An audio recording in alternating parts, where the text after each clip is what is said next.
But there would be no honeymoon for Sean and Madonna from the press. The pair traveled to Asia to film Shanghai Surprise, ex-Beatle George Harrison's movie about a missionary in China. But the movie was hopelessly adrift from the start, in part because the Penns kept making script changes. During the filming and ever after, they hid from the press. And some of those photographers who persisted got pummeled for their troubles. If the Penns had found themselves unprepared for their battle with the paparazzi, they were even less prepared for the battle with the fans. You could see her there. You have to expect a certain amount of an invasion. People walking up to you in the streets. I draw the line when I get to my house. People hang out at the bottom of our driveway a lot and constantly ring our doorbell, and they want to see us. They think that we're going to invite them up for a cup of tea or something, you know. Seen fighting the press, often fighting each other, they became known as the Poison Penns. Even a conciliatory appearance to promote Sean's movie At Close Range brought no relief. How much does your appearance here tonight have to do with kind of your own feeling to sort of patch up things with the press? Is that part of why you're here? No, the press that has slammed me, I say, F them. And as far as supporting this movie, that's what I'm here to do. You really have kind of stayed away from public appearances, though, the two of you. We've been busy working. Okay, wait a minute. Madonna would dedicate her next album, called True Blue, to her husband, whom she called the coolest guy in the world. Although just as danceable, the songs were now more serious, more passionate, more mature than before. And it was really a fantasy situation because we were working for this big label, Warner Brothers, and she had gotten to the point that she didn't have to really answer to them creatively, so we were left on our own to make this whole album, and the idea of just doing whatever we wanted and letting them in the room when we finished was great. One after another, the singles from the album climbed the charts, but none climbed into the public consciousness as much as the first, Papa Don't Preach, about an unmarried woman who decides to go through with a pregnancy. Madonna had predicted controversy, but now the critical tables were turned. Madonna found herself under attack from liberal supporters and championed, although fleetingly, by the right. We saw it as like a Harper Valley PTA kind of a song, and we just liked it. We had good drama appeal to it. I don't think she knew it was going to rock the Vatican. I think that I'm misunderstood, but I think that's okay. I don't expect everyone to get everything that I'm about. Papa Don't Preach helped boost sales of True Blue over 17 million worldwide. The album benefited, as would many that followed, from controversy, but also from Madonna's new look. Short blonde hair accented what would henceforth remain an incredibly well-toned body.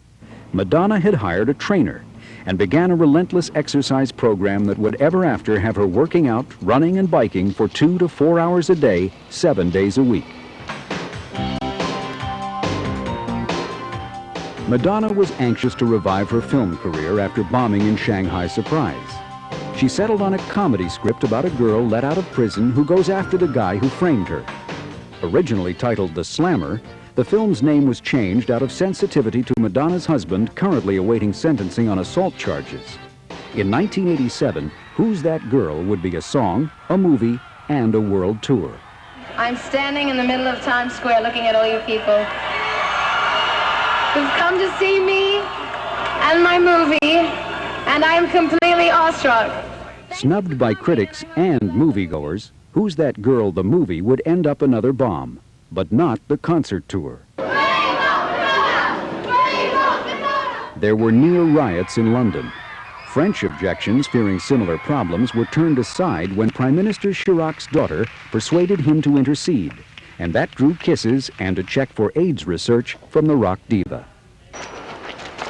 Back in the States, in May of 1988, Madonna tried her hand at stage acting, appearing with Ron Silver and Joe Mantegna in David Mamet's dark play about Hollywood called Speed the Plow. It felt like really good sex. It didn't feel that way to the critics, however, and she would once again suffer their slings and arrows. But with record ticket sales, the Madonna play, as it had become known, handsomely rewarded its backers. Offstage, during her Broadway run, Madonna took up with earthy and openly bisexual comedian Sandra Bernhard, leading to gossip the two were having an affair. Let's take a walk on the wild side.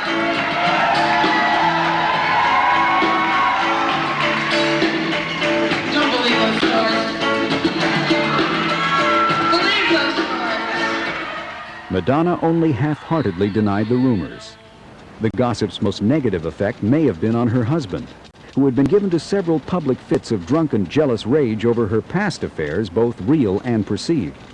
By the end of 1988, events for the Penns would come to a head. Sean hated the fact that his life was suddenly in a goldfish bowl. And this is where the problems lie. Suddenly he's with the most high-profile woman in Hollywood, or new arrival in Hollywood, and he just couldn't stand it. They fought constantly. Too much competition. She wanted him to be one way, he wanted her to be the other way, but I mean, how are you going to do that, you know? How are you going to have two cooks in one kitchen? But I know for sure that she really loved the guy.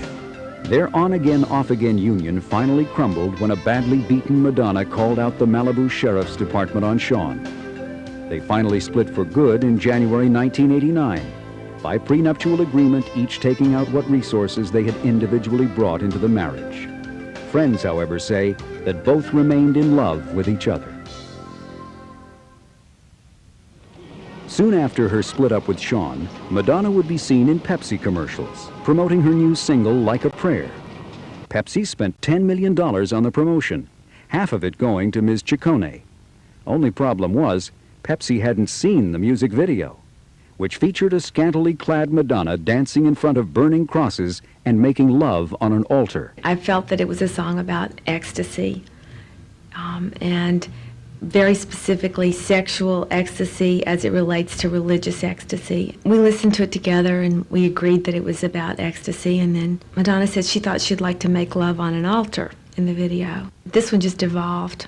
Predictably, Pepsi was not pleased with that evolution, and faced with boycott threats from religious groups, canceled the ad deal. Madonna cried censorship, but the press noted she was now $5 million richer, unfettered by Pepsi cans, and with more than enough brouhaha to launch her new album nicely. To many, it may also have seemed a natural evolution that two of the world's sexiest stars would become lovers.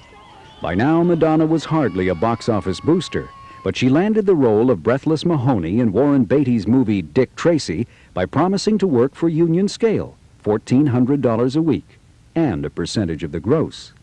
Publicity swirling around the romance between the two stars helped boost the Disney movie, which ended up one of the top films of 1990. Madonna's next film, A League of Their Own, about an all-female baseball league, would win her favorable reviews. But not so her other efforts, which seemed to be largely preoccupied with the subject of sex. The 1990 Blond Ambition Tour evoked themes of homosexuality, masturbation, and sadomasochism. Toronto authorities threatened to ban the show, but later relented. Not so Italy, which canceled 2 concerts.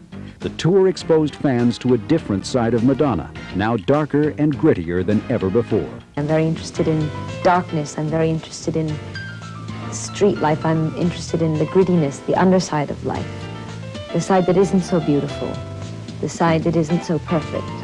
Truth or Dare, a documentary of the tour, would be one of Madonna's biggest hit movies.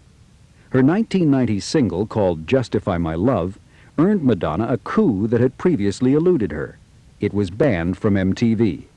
Madonna once again protested all the way to the bank.